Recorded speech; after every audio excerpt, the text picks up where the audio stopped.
Okay, so last time, Bordeaux was my final conclusion, and I said left bank from the Medoc 2016. So, strangely enough, it is a Bordeaux, but it's from the right bank at Saint-Emilion Grand Cru. Quality producer, clearly the Haut Cru de la Brie. Terrible French pronunciation, but from 2016. So differences between right and left bank, that's interesting that I went cab heavy and it's Merlot heavy.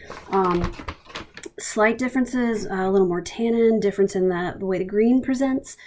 Cabs are going to be a little more like aggressive bell pepper, and the Merlot-based ones tend to have a little more like fern, bay, leaf, just kind of a softer green. So I feel pretty good about that.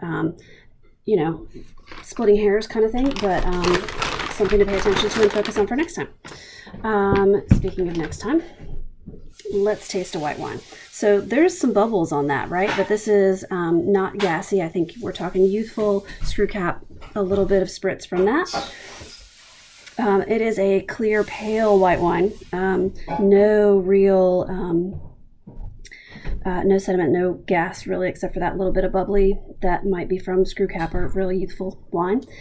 Secondary color, silver. It's just very pale, very bright, light viscosity, and just pretty color. So it is medium minus on the nose. There's just a little bit of white flower, a little bit of apple skin, fresh, ripe, apple flesh and skin, yellow apple. A little bit of daisy, a little bit of like green herb. I don't smell anything oak. I don't smell anything funky or unctuous. It's just very light, very unaromatic. It's pretty low aromatic. Okay.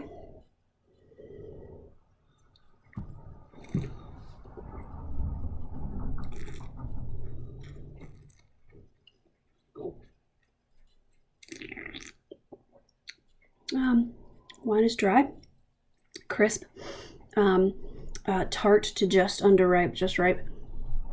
There's definitely the apple, the yellow apple skin. There's a little bit of lemony citrus in this, a little twinge of grapefruit. That slight herbal note, white flowers, yellow flowers.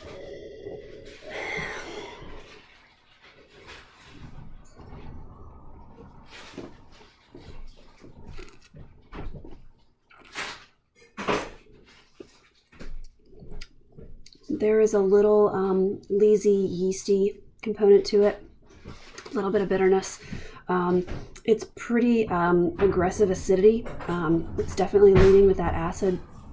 I think medium bodied, but medium plus acidity. Still no oak, pithy bitterness.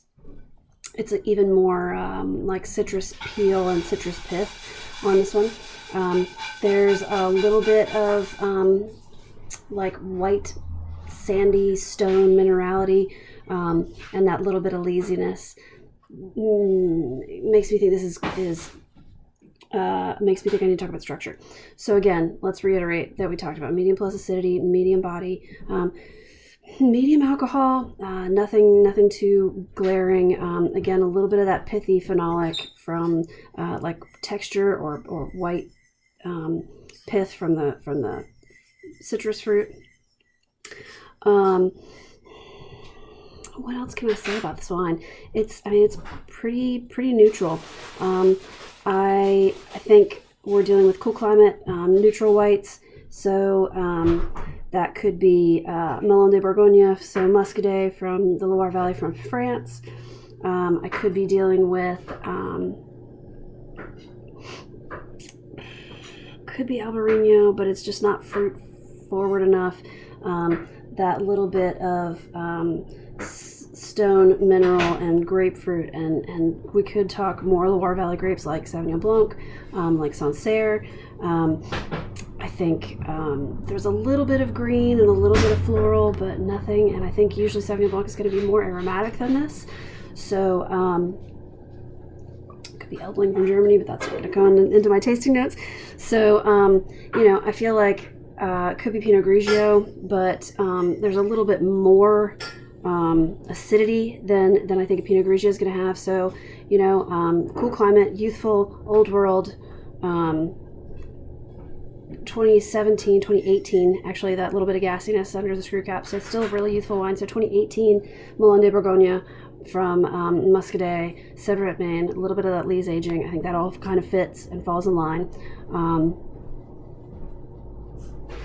2018 Melon de Bourgogne, Muscadet, Cedrat Maine from the Loire Valley from France. Okay. From a score with Bordeaux to a really not super confident Muscadet. All right. So let's find out what that is next time. Thanks, y'all.